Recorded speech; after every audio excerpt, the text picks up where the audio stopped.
Wrestling fans around the corner, around the world, I'm Dan Marty. And I'm John Cena Sr. It is the month of December. The holidays are here. I can hear the jingle bells ringing. We'll be back with a fabulous Friday installment of Wrestling Insiders.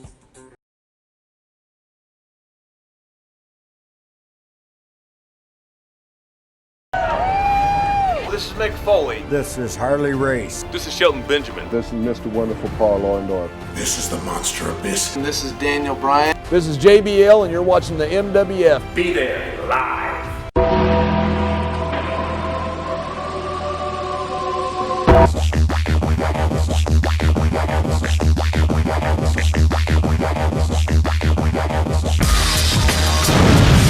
Wrestling fans around the corner, around the world, WWE SmackDown has come to an end. The lights have gone down at the Thunderdome at Tropicana Field in beautiful St. Petersburg, Florida. We want to be amongst the first to wish you a very happy, healthy, prosperous, successful new year. I'm Dan Marty along with John Cena Sr.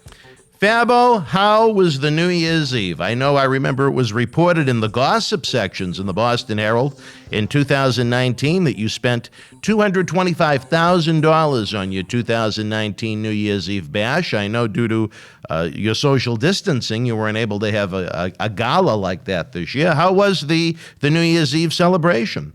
It was very well. I spent over $300,000. I had private, heated, individual areas set up for people to dine in. And every 6 feet. Every 6. Whoa, okay. Right. 6 feet. They were tied in. It was great. It was like your own individual glass dome. We had a great time. We had it catered. We had that Kowloon food. We had everything was perfect. And when the clock struck midnight, I even made sure a ball dropped off the roof.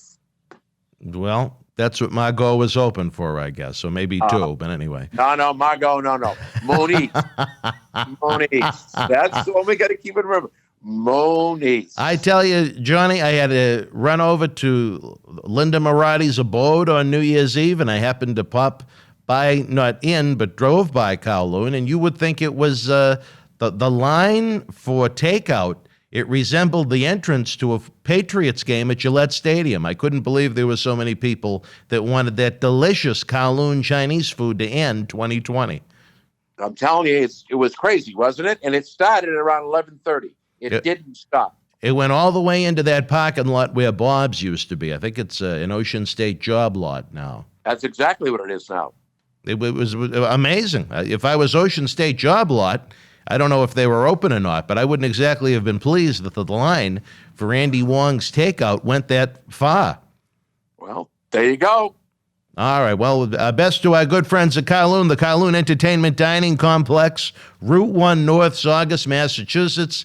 Even in these social distance times, they have found a way to continue to make success. I don't even have a hat on, Johnny, but I tip my cap to our longtime close personal friend, Andy Wong. He does it right every day. Andy Wong, the whole crew up there, they're so generous, so kind.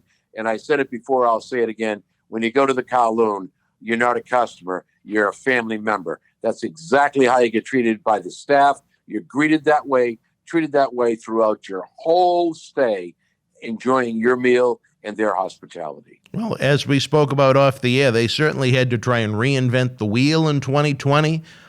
Trying to grow their outdoor seating capacity, having drive-in movies. I thought it was kind of cool to see the staff as opposed to the suit and ties as we're accustomed to, very professional. It was more of a laid-back atmosphere, almost like you were headed to a Polynesian area where they had on the Hawaiian shirts and the shorts. Yep. And I thought it was really nice. They did an excellent job. They tried to make a lemonade out of what really was a lemon of a year. I agree. Well, I can't wait till we can get back there on a regular basis, Johnny. I certainly do miss my regular visits to Kowloon. I've been in and out a few times, but it's just, it's tough when they have such seating capacity limits, like most restaurants now. And it seems like some states, they want to keep cutting it back. Well, I saw an article the other day written by a restaurant owner who went into a grocery store, who said, one, they didn't take my temperature when I went in, didn't ask my name and address, but I had to do that. People were not 6 feet apart. People were handling the vegetables and fruits. A good analogy, My analogy has always been, I don't mind you shutting off my water for what I did, but make sure you shut everybody else's off for those that did the same thing. Right. The governor is wrong. Well, here's what got me, Johnny, is, I had to make a professional/personal visit to the great state of Florida a couple of weeks back, and I was greeted with great animosity from some of the fellow Marathis, but my point was simple. I said I went into an airport that was emptier than the local Walmart at Christmas time, and again, I was forced to sanitize, I was forced to mask, I was forced to have my temperature taken. None of those things happened when I went into Walmart. Mm-mm. And I think that was a pretty good analogy. Well, but you know what? When people think you're wrong, they think you're wrong. What are you going to do? Story of my life. Big mistake. He's making big mistakes in the wrong direction.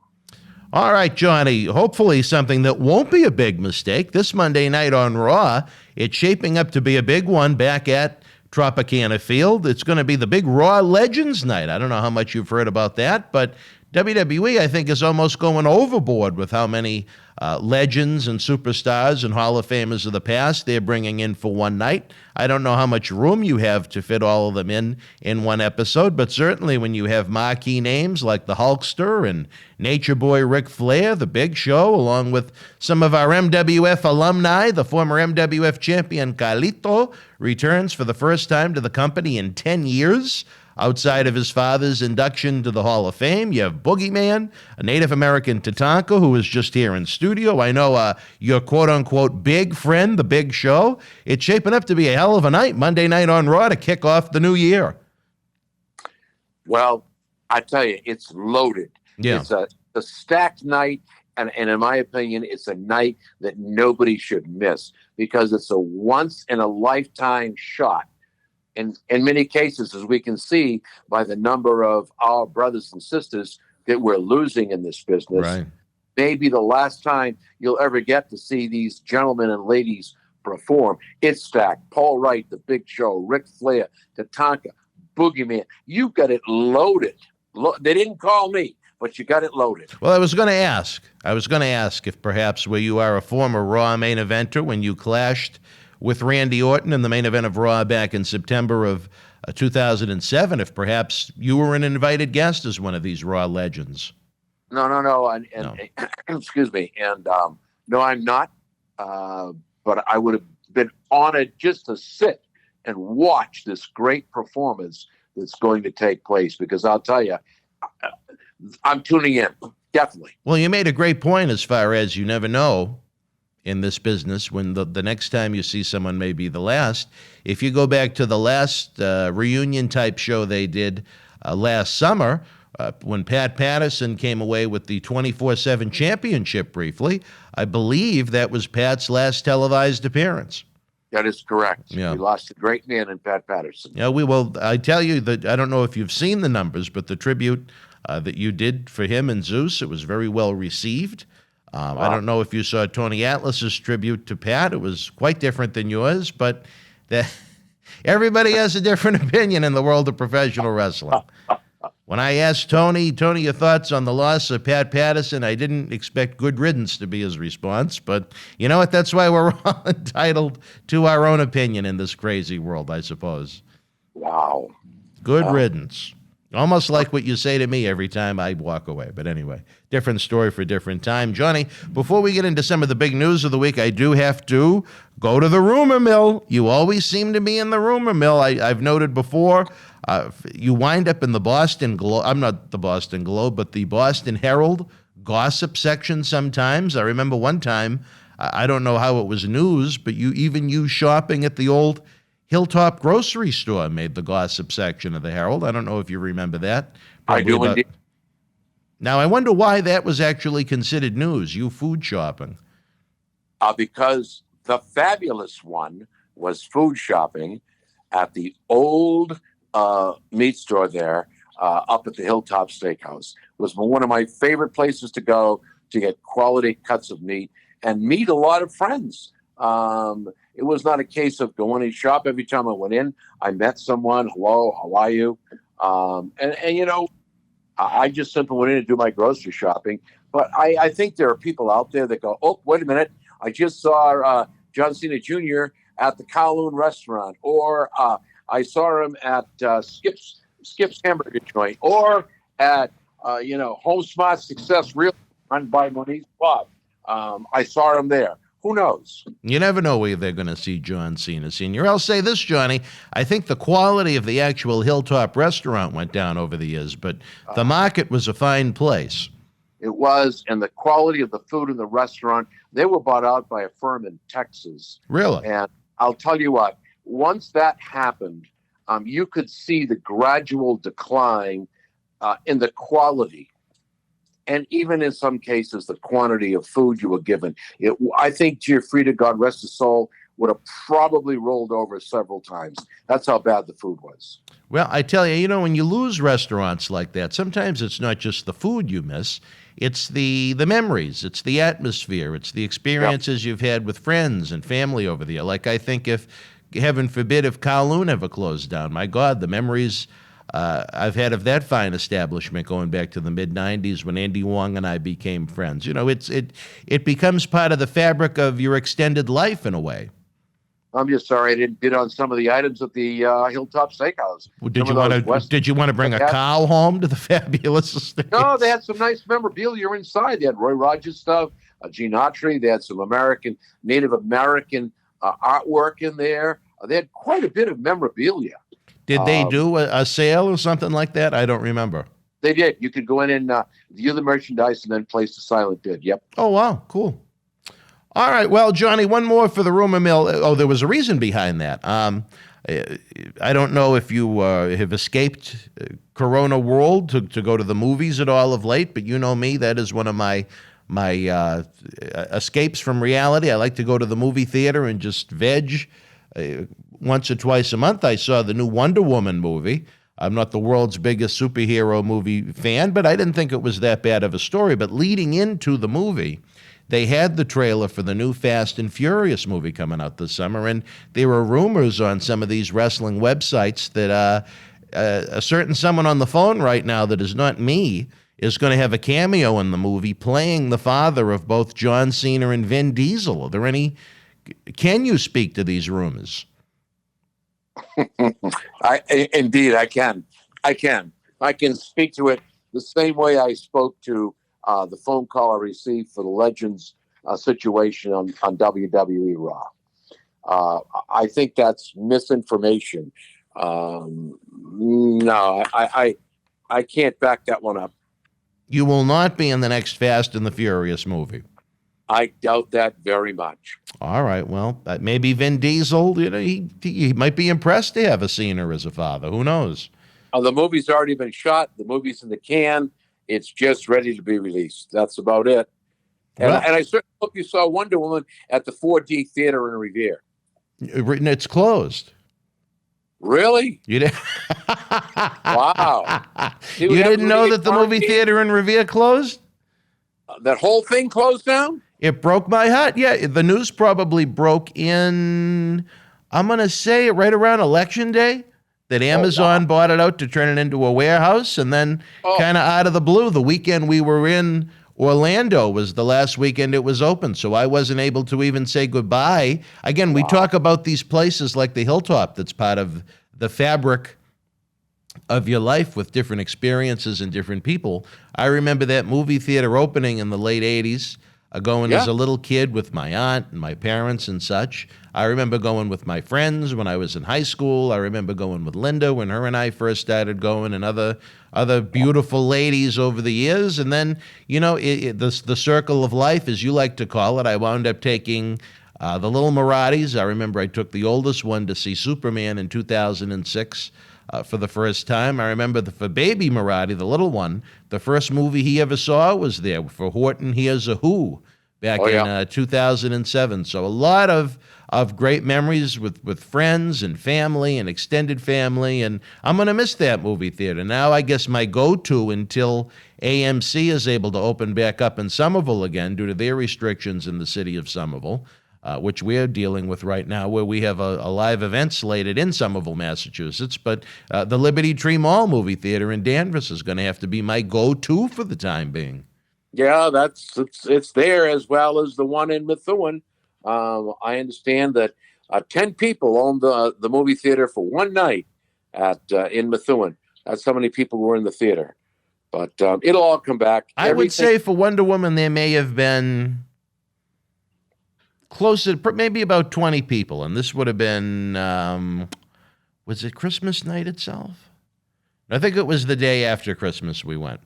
It was released Christmas night. But, the deal with that is you got to see fewer and fewer. I think that the industry is making a mistake. Big mistake. The HBO streaming, you can get on HBO Max. I think the price is $16 to view the movie. Right. But that's the same price that you're paying to go to the theater. For one person, though, you can have unlimited watch it on HBO Stream. That's exactly right. No, I'm a big movie theater guy. I enjoy the experience. I'd rather wait 6 months for it to be able to come out on DVD or stream or whatever the various platforms might be right now. And I am going to miss the one in Revere. I thought the 4D experience was the most fun movie experience I've had, and I don't know of any other local theaters that offer it, unless maybe the Showcase Cinema in Woburn offers it. I don't know, but I do know that even though obviously the theater in Revere did reopen, they did not have any 4D releases. So wow, who knows what the future for even that medium is? That was like an amusement park ride for 2 hours, Johnny. You got it. It was well done too. Well done. Well, we'll have to talk to Showcase, maybe have them down, see if we can give them a little buzz, too. I think they need a little bit more help than the global phenomenon that is AMC. But, Johnny, with all that out of the way, into the news of the world of professional wrestling, Christmas week, talk about a couple of big blows to the sport. We lost not one, but two great men in John Huber, the former Luke Harper, Brodie Lee in AEW, as well as a man that has certainly not got the acclaim that Luke Harper does, but a man that I think overall, no disrespect intended, meant more to the sport, Danny Hodge. Yep. Two great losses.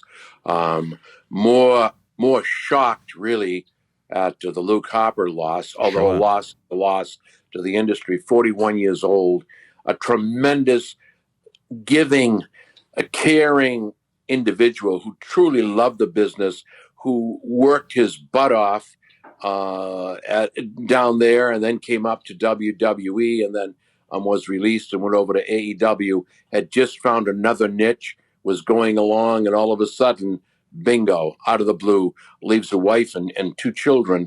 I'll tell you, that's why I keep saying to people, it's a short ride, enjoy it, because you never know when the breeze will come and blow out the candle, and it was blown out too soon for Mr. Harper. I think it's awful. Well, I believe you were there front row down in New Orleans for WrestleMania 30 when John took on Bray Wyatt, when Luke Harper was part of the Wyatt family faction. I was there, and he turned to me and said a few choice words, but all in the realm of doing business. I just tell you, you sit back and look at this, and that's why I say, relative to the Raw show, please don't miss it. You never know when that candle will get blown out or that bell will ring for the last time. Yeah. You got to take everything in stride and enjoy it. It's a lot like the Cauliflower Alley Club reunions we have out in Las Vegas, usually annually until these coronavirus times hit. You never know who may never be able to come back again and or might not even be with us the next year for the reunion. You know what I mean? My goal is to someday get out to the Cauliflower Alley Club. I'd like to do it next year if I'm able, but we'll wait and see what happens. But again, two major losses to the industry. I certainly hope the fans understand the meaning of what's happened and don't merely do what some of these clowns is the only word I can use. Mm-hmm. It's about time he was gay. It's about time we didn't need him anyway. What good was he? He was no good in the Wyatt family. You know what?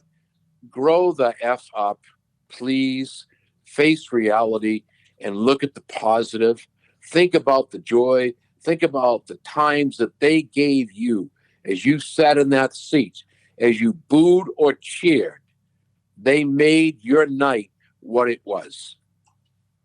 Well, I agree with that wholeheartedly. It's a disappointment that his run in WWE came to an end so short. I thought he was a man that had an awful lot to offer the company. I was a big fan of the Luke Harper persona. I don't think they did enough with it, but for whatever the reason, the ultimate decision maker, the Wizard of Oz, Vince McMahon himself, he didn't see it the way that some people did, and that was his personal choice. It's his company, and Luke went on to another endeavor in AEW as Brodie Lee. I didn't particularly care for that presentation as much as I did Luke Harper, but you know what? I think AEW really went above and beyond to do some nice tributes to the man since he passed away. I don't know, did you get a chance to see the tribute they did on AEW Dynamite? I watched some of it. I was also impressed that WWE allowed his former tag team partner to come over on the Impact side and give a tribute to Luke or Brodie. I thought that was awesome. Well, considering they released him in April, I don't think he needed too much permission, Johnny. No, I agree. But you know what I'm saying? You still held to some strict guidelines when the contract is there, not to appear, not to go here, not to go there.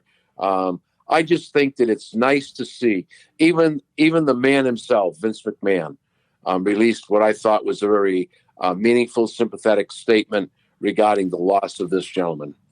Well, what surprised me was on AEW that they had, I'm going to presume, were personal pictures from his collection from his WWE run to appear on that show. Even if not, I couldn't see WWE getting too angry about a photo montage being displayed on the rival company's show. It was very well done. But I'll say this, Johnny, and you know me, sometimes I say things where I almost put my foot in my mouth.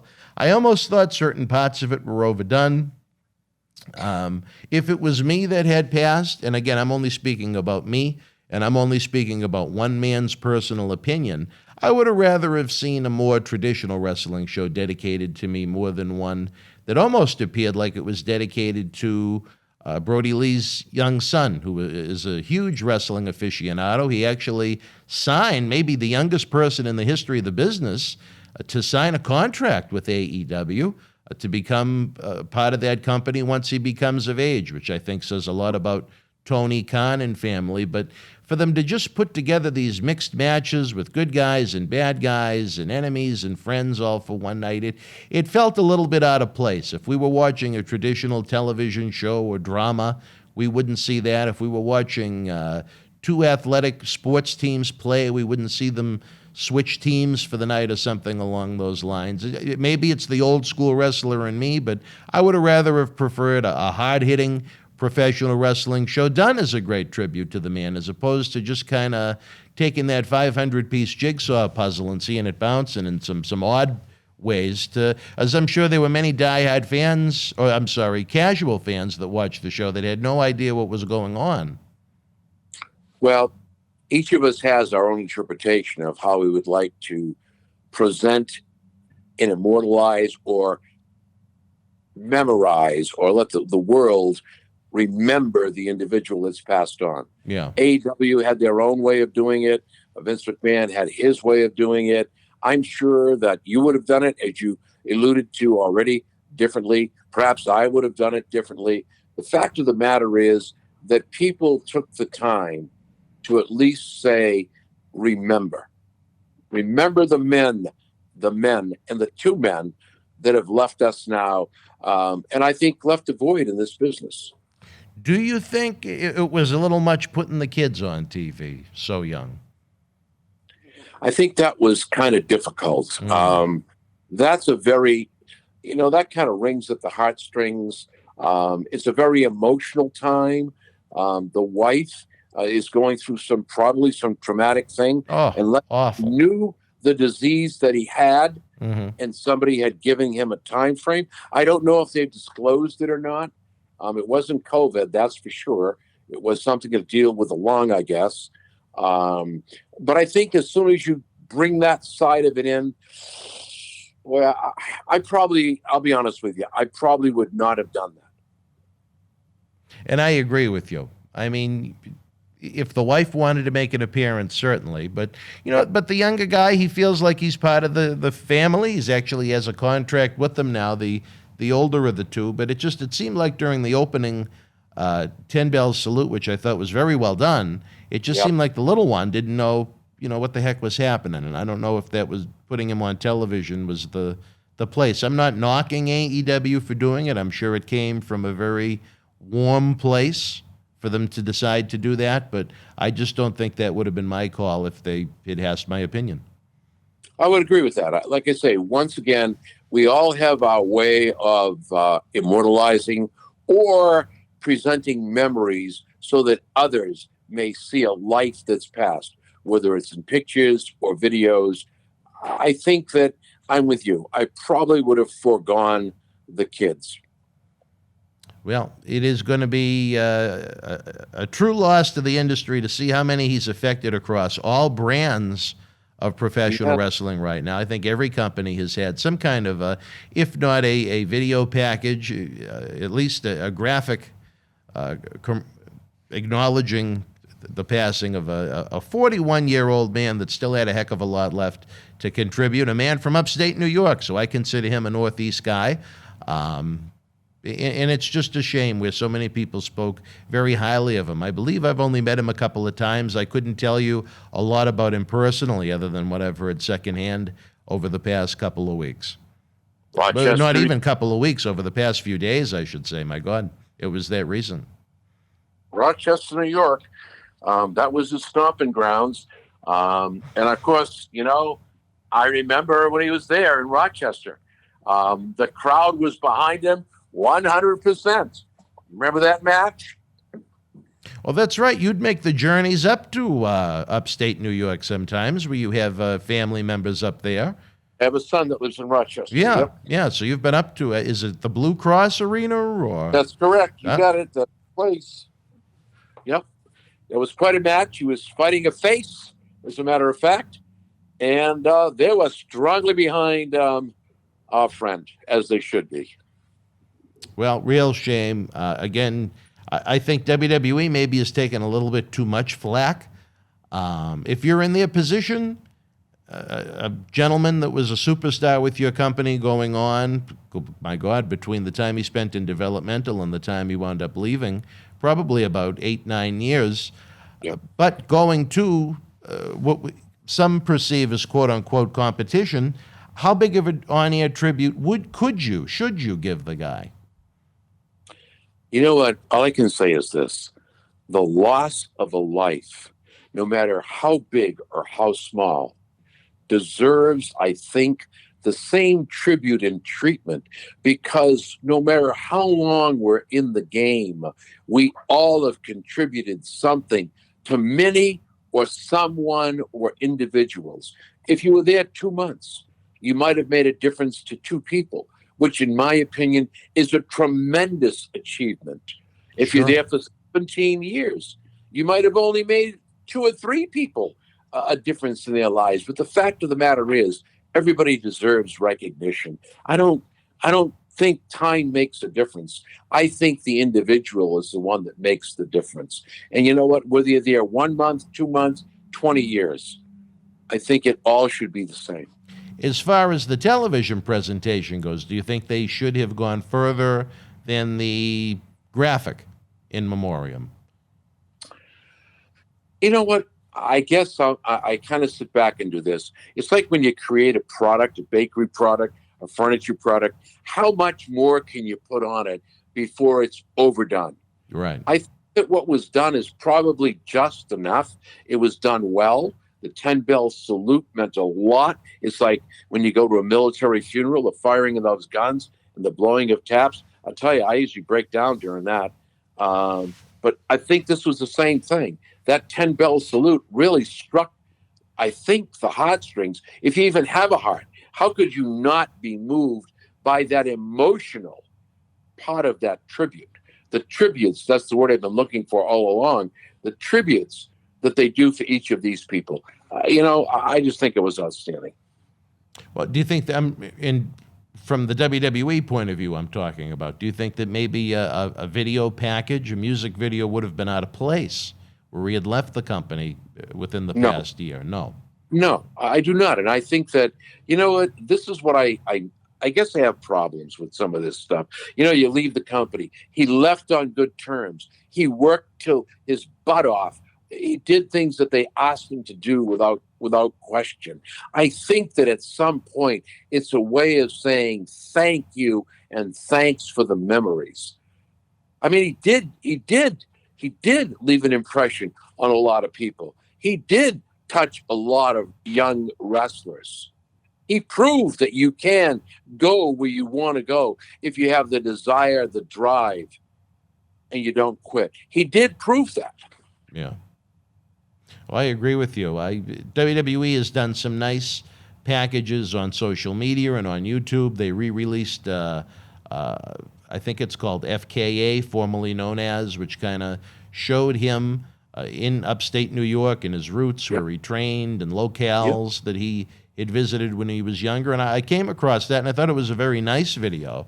I just think wrestling is such a complicated genre, I guess maybe is the PC way to say it. I don't know if WWE should have gone all the way and produced a 2 or 3 minute music video to put on the show when he was not with the company anymore. That's one man's opinion. But I will segue to this, Johnny. Talk about a major loss that I think it went way over the head of a lot of current fans, was the loss of Danny Hodge, Johnny, one of the all-time greats that's virtually in every wrestling Hall of Fame outside of WWE's, for whatever the reason. A man that Bret the Hitman Hart said is one of the greatest professional or amateur wrestlers ever. Former United States Olympian. He held the NWA Junior Championship 7 times back when championship belts were held with such esteem. As a main eventer in Oklahoma, I believe in the 50s, he was making $80,000 a year, which was big money. I mean, this is a guy that I believe, other than Hulk Hogan, is the only wrestler to ever grace the cover of Sports Illustrated. I would concur with what you're saying. I would agree with that. I think we have a tendency to, if they're not current or I haven't seen them, it's just another old timer. And I think that that's not the case here. I think true wrestling aficionados, or those who truly care about the business, take a look at the loss and look at the history of the man. And I have to concur and agree one more time that it is a tremendous loss to the business. I think Bret Hart hit the nail right on the head. Have you ever seen Danny break the apple with his bare hand? I have not. That is impressive. I guess he is was double tendoned in his hand, and he could actually break, not put an indent in it, but squeeze an apple in his hand like you and I could probably squash a grape. It was an amazing feat. Wow. Yeah. Wow. Just the strength of the man was incredible. And again, a 1956 United States silver medal winner in the United States, a silver medal winner in the Olympics. So, I mean, that's a real deal professional athlete. In addition to pro wrestling, he also tried his hands in boxing after his amateur days came to an end. A headliner in the territory days to grace the cover of Sports Illustrated back when, magazines had so much value and interest in life. That's a lot of people communicated in one era of lifetime. You probably remember that well. Magazines, when you go to the magazine store, there was a lot of variety to pick from. And when you were on the cover of a marquee magazine like Sports Illustrated, that meant an awful lot. Sports Illustrated, Life, the Saturday Evening Post, it was all there. All those magazines were there. And that really is what people really got all the know about. That's where they went to. That was the go-to. Yep. Yeah, but I remember seeing him do it at a Cauliflower Alley Club reunion. Wow. That is, there was nothing left of the apple after he squeezed. He would do it right into above a bucket, and all the juice and the apple pieces would just almost disintegrate from this man's power. And this wasn't a young guy. He had to have been in his, I'd imagine, his 70s or 80s as he was doing this. So I don't know how one gets double tendons in their hands, but he probably would have broke your hand if he tried to shake it. Not sure- someone I'd want to get into a shoot with in the ring with that kind of power. I agree with that. Wow is all I have to say. Yeah, why he never made it to the WWE Hall of Fame, I think that's a shame. I know Jim Ross had politicked for it, but it didn't come to be. Like a lot of unfortunate gentlemen and now ladies that many feel deserve to have that spot in the Hall of Fame. They're not put in until after they pass away. Now the WWE has their program to honor those that are not living in the Hall of Fame with a very short video package the night of the big Hall of Fame ceremony for the living members. But hopefully Danny will get the nod, if not this coming year, whenever we have a Hall of Fame induction again. It'd be nice if we could have a Hall of Fame induction open to the fans again in 2021. But I don't know, Johnny, do you see it happening down in the Sunshine State?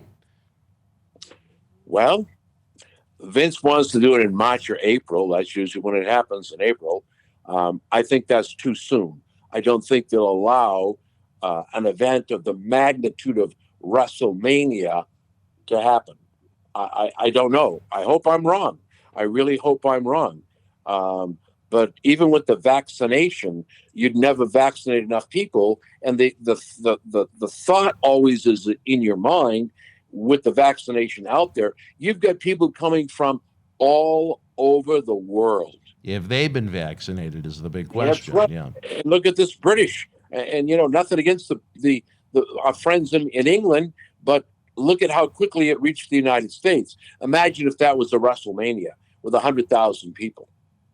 Well, it has not been announced formally yet, but I'm told that it is out of Los Angeles for 2021. It just hasn't publicly been revealed to folks yet. I don't know if they're still working on a backup plan, if they're not ready to even themselves know what the heck they're going to do at this point. If they're going to try and move it into Raymond James Stadium to have a socially distanced WrestleMania in Tampa, if they're going to try and have WrestleMania in a Thunderdome presentation like we see Raw and SmackDown. I say this, though, if AEW can get 750, 1,000 people into Daly's Place in Jacksonville, Florida, I think it'd be great for WWE just to try and get some fans into the building. I wouldn't disagree with that. I think a live audience makes all the difference in the world for those watching and for those participating. And for those that worry about distancing, I think it would be great maybe if the lower bowl was the Thunderdome setup, and then you could put the fans up much higher in the venue to keep them as far away from the ring as possible. Again, one man's opinion. I agree. No, I would agree with that. That makes a lot of sense. But let's see what happens. My money says it's not going to happen. You don't think there'll be anyone at WrestleMania? Well, not unless Vince is willing to move it way up into July or August. I tell you, imagine that. 2 years in a row, Johnny. No WrestleMania as we traditionally know it. Well, once again, I don't see why, and I have no idea why Vince is set on April, but I have no idea why. And as a former business person, I would venture to move it into July or August. Why not? Just think of what'll happen. It doesn't mean it's going to be every year, but finally we have WrestleMania with all the people there, with the crowd. And again, we're still on that verge. We're still on that verge. Will somebody come in from Africa, from Asia? Will somebody come in from Britain, from the United States, who has this virus? But at least if the vaccinations have been performed as they said they will be, chances are very slim that maybe this pandemic and this herd immunity has finally been, the pandemic is gone, the herd immunity has taken place, we're able to at least do it. I don't know why. I would gamble. I would go August, July or August. Well, the NBA finals were moved to a different month, and I believe the Stanley Cup finals were too. I don't see why you couldn't do that with WrestleMania. Well, it would make sense to me, but I'm not the man that has the dollars, and I'm certainly not the genius that Vince McMahon and Paul Levesque and Stephanie McMahon and Shane McMahon and Linda McMahon are. But once again, I'm trying to look at the fans. And if the fans are willing to wait for the product that I have to offer, then why not? Why not take a vote amongst the fans? And I mean a real vote amongst the fans, not the stuff that's made up. Would you be willing to attend a WrestleMania if it were held in Tampa, Florida in August or September? Why not? Why not? If WWE was kind enough to extend tickets in my direction, which they often are, I would feel comfortable maybe even at a 20-25% capacity right now. If it was held and presented in the same fashion trying to attend these amusement parks were. I guess maybe that's going to be my litmus test as far as activities, because I was very impressed at how both Universal Studios and Disney World handled the people going in and out as far as the cleanliness and the temperature check goes and the sanitization. Anyone can say they're going to do anything, but it's the execution sometimes that counts. Well, the thing you got to remember is, though, you've got to have a list of names and numbers of those people who attend your event, because in the event that it does cause a situation where somebody brings that disease in, you now have to contact everyone that was involved in that. And that's what that restaurateur was talking about when he said, look what the governor of Massachusetts is making me do. But you can walk into Shaw's or Market Basket. You can walk into any one of these stores. Nobody's taking your name and number. Nobody's taking a temperature. Nobody's forcing you to sanitize your hands. Nobody's sanitizing the apples or the carts all over when you're there. So, the fallacy behind this is we have a double standard. Oh, I tell you this, the Shaws and Melrose is a disgrace. Half the time, they don't even have the baby wipes to wash the carriages down. Well, go to Walmart in Seabrook. That's kind of lost its cleanliness thing there. They used to have the hand sanitizer out. Somebody was right there wiping down and spraying the carriages. You know what? Again, if you're going to hold an event the magnitude of WrestleMania, and I think Vince is thinking about this, no matter what I do, if it's still an issue, I've got to have names, numbers, because in the event, let's say, God forbid, one of the wrestlers has it, or somebody comes in from out of the country with a group and has it. Now you've got to contact everyone, and they have to be tested. That could be a lot of contact tracing. Yeah, but just think, Danny boy, we've started this whole pandemic all over again. Right. And that's the last thing we need with everything we've already been through now, Johnny. My gosh, going on 10 months. 10 months. Can you believe we've made it this far? 10 months of... I just pray I have the strength and the ability, and God lets all of us throughout this country and out this world make it through January and February into March, where at least it'll lighten up a little bit.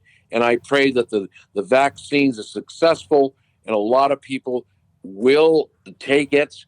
The first 1.5 million or whatever. Let's hope it happens. Let's see the results there. The side effects are just coming out now, but let's get her done, as Larry the Cable Guy would say. Are there side effects that are known? I don't know. Well, I'll be honest with you. People are having fevers. People are having headaches, discomfort. There are things that are happening that I guess when they tested, a lot of these things were not happening. So it remains to be seen. It's one thing to test. It's another thing to actually put the product out there. And now, as far as I'm concerned, the people that are receiving the vaccine, now they're testing the vaccine. Well, I don't think we're going to get the truth out of Washington, no matter who's in charge, but that's just one man's personal opinion. You got it back right here, brother, with your 150% on that one. All right, Johnny, before we go, it is a new year. It is 2021. Last year, our live event business was decimated by this virus. We had what would have been a record-breaking crowd at Memorial Hall for our Back to the 80s event in April, which was later rescheduled for November, which was later rescheduled by the Hall for 2021. We had a big return to Somerville on deck. We were going to be debuting in the great state of Maine. We had things in New York lined up, and everything was just flushed down the toilet, financially crippling, as we were sitting on so many finances right now between deposits and contracts and rentals and airline tickets and things like that. it's tough for an industry of our size. We're certainly not WWE as far as the size of the organization goes. And along with that, the Paul Bearer Holiday Headlocks Toy Drive this year, as much as we tried to be unique with it being a cyber fan fest, that was certainly a complete and utter disaster too. Imagine that, a wrestling organization being honest about something that didn't go perfect and set records. But, I mean, we can only be as honest as we can be. The one thing that did put a smile on my face, though, Johnny, was the great growth as far as the new number of fans that are joining us on the video platforms. I mean, sometimes if you look at the viewership month to month from the previous year, it's almost tenfold. That's a lot more eyeballs watching what we are doing, Johnny. That's great. That's great. And as far as the events, you know what? I think next year, Boston Wrestling, Millennium Wrestling, we're going to have some great events. I'm promising the fans right now, I will be at every event that you present. Wow. And that's quite a statement coming from you, a man with such a busy schedule. And I tell you this, I think it's going to be great. I think there's a lot of fans chomping at the bits, not just to go back to wrestling shows, but to go to just about anything safely. You know what I mean? I think there are people that miss the experience of just being around people.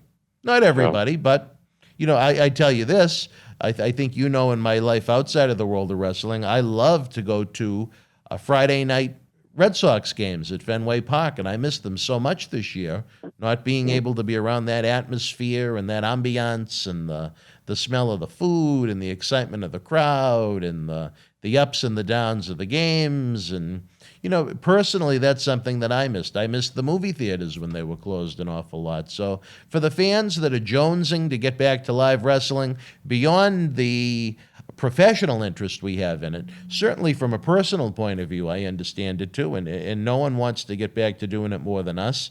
Like I said, we had to invest an awful lot of money to confirm these dates, to confirm these events as happening, and then to have it just torn away from us from no fault of our own, just the thousands of dollars in advertising that's been flushed down the toilet that we'll never see again. I guess Washington wasn't interested in a relief package for regional independent professional wrestling. That's another story for another time. All right, Johnny, and with that, another great segue. I'm getting the cue from the back. Great episode here. Hopefully you will be back with us next week. Same bat time, same bat station, right after SmackDown goes off the air at 10 p.m.